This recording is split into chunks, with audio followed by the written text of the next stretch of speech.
Potential major shakeup towards the very top of the FBI, as Deputy Director Andrew McCabe, otherwise known as Andy in those text messages, is reportedly set to retire early next year after being grilled on the Hill twice for 7.5 hours about anti-Trump bias within the agency.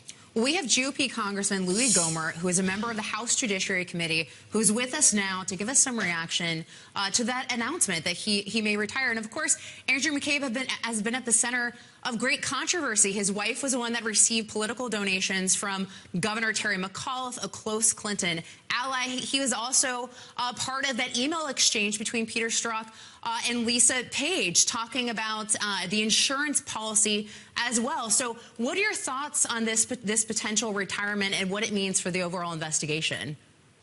Well, I sat in on questioning last week of Andy McCabe, and that was supposed to be confidential. I won't betray that confidentiality, but he doesn't remember some things the same way that Mueller and some of the others do, but he can't go fast enough. Anybody that has that much disrespect for the Republican Party, for the President of the United States, this goes way beyond just having a political opinion like everybody does. This is things that affect your judgment.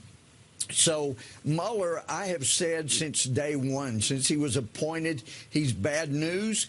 He's out for a scalp. He would love to get Trump's scalp. He would love to be the hero of the left to take out Donald Trump. He will do everything he can to do that. And Mueller is not going to be deterred by these people falling around him. He wants a scalp, and he'd love to get POTUS. If he cannot get the president, he will, like we've seen, he'll take a Mike Flynn, and it was kind of sad the way that all happened. Sure. But we're in some dangerous water right now. Mueller's going forward. Congressman, take us behind those doors. I mean, it would have been very fascinating to watch any portion of those 7.5 hours. I know you can't betray confidentiality of what was said, but some of these public things we've talked about, the donations to his wife's campaign, the text messages that refer to insurance policy, what he did in the Clinton email investigation, I assume all those questions were asked. And what was your overall takeaway, his disposition? I mean, did you walk away really mistrustful, or was he able to answer some things? Well, from things we already knew, I carried in some distrust. I mean, what we know is factual about Andy McCabe.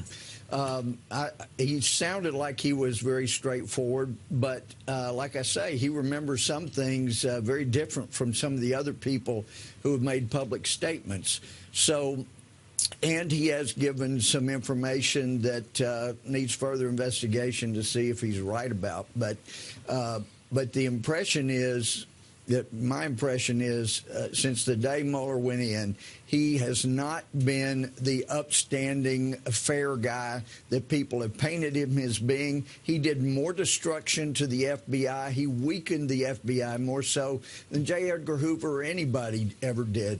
He purged the training records of anything that offended radical Islamists. He weakened us of our ability to see, for example, the Boston bomber. They went out and talked to him because of Mueller. They didn't know what to ask. And he persistently shows just disdain toward people who are very conservative. Well, and Congressman, he's a problem. Real quick, do you have faith in Mueller?